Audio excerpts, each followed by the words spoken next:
Hi guys, this is Banu Prakash.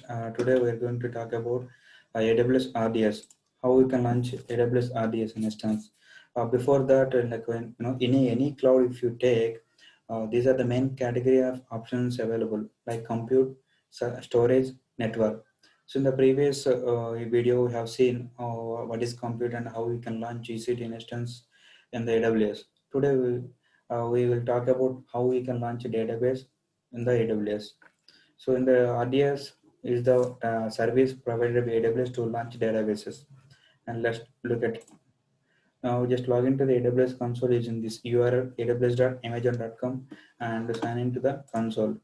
And once you log into the console, you will be able to find the service. So search for RDS, and once you open the RDS, you can see Amazon Aurora or different options. Like you can click on the create database to create the database. Once you click on the create database, you can see standard create or easy create. You can choose anyone, but for our case right now, I will choose easy create. And you can choose the a number of database options which are available here. You can see Amazon Aurora, MySQL, MariaDB, PostgreSQL, Oracle, Microsoft SQL Server. I select MySQL and free tier. First, click on the next. And the database instance identifier, you can select. So by default, it came as database -2, or you can give any name which you want. And by default, the master username is admin. If you wanted to change, you can change. And you can give your master password and confirm password. So, and you can click on the create database. So once you click on the create database, it will take a couple of minutes to create the database. And you will see the RDS section. You can see that the RDS database is being created. And once you see the available option here, so let me show you here in the status button.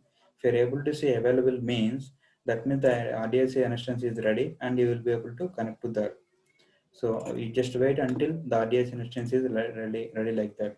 So once the RDS is ready, and then you can see in the connectivity and security, there are two options. One is endpoint and the port number. So based on these two, we will be able to connect. And if you see the security group here, the security group which is selected as default, because we have created RDS as easy create. So by default, it took the security group as a default. So sometimes default security group doesn't have the port like 3306 open. So you need to edit this default security group to be able to access outside of the AWS network. Just click. So now I will show you the same thing in AWS console, how you can launch RDS instance. Let's go to the AWS now and click on the RDS.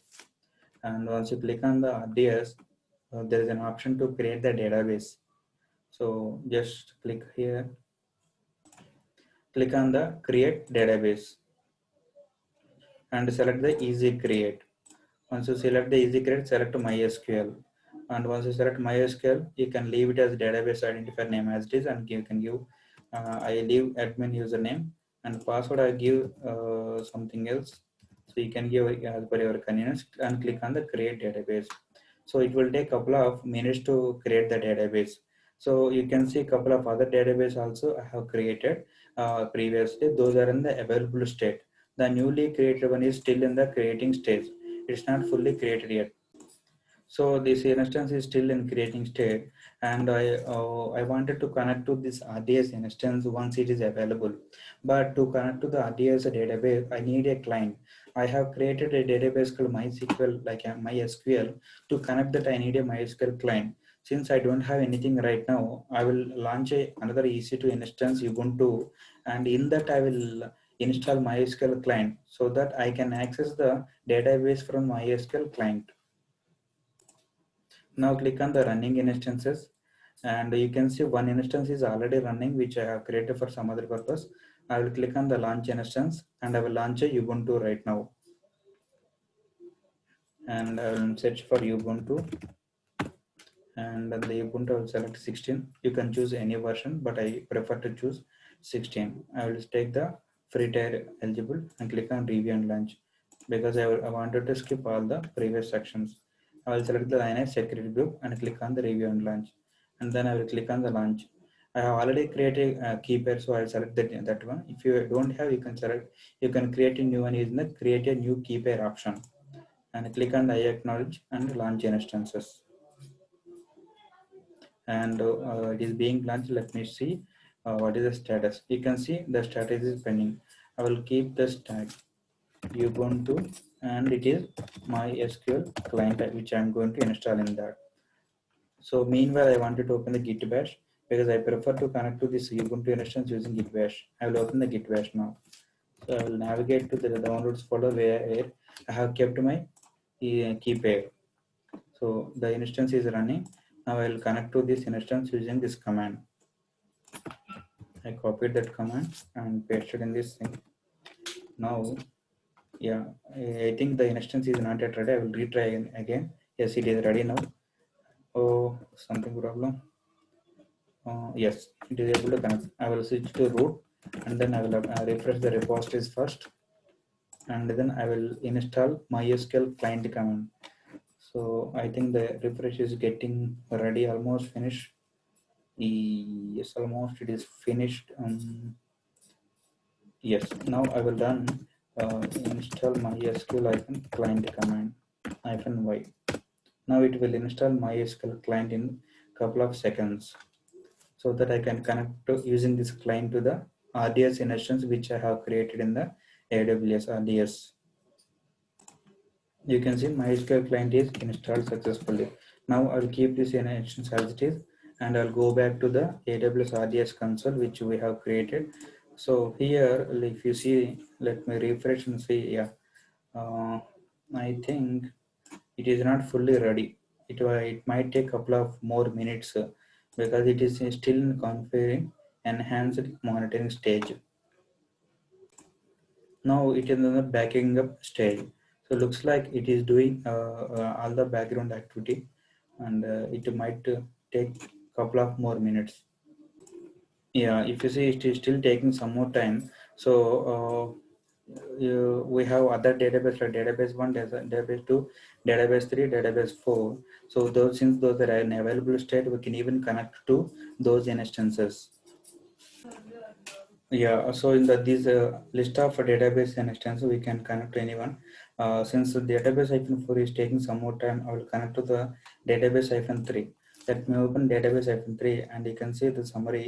It is available, and it has endpoint and the port number, and you can see the public accessibility is no.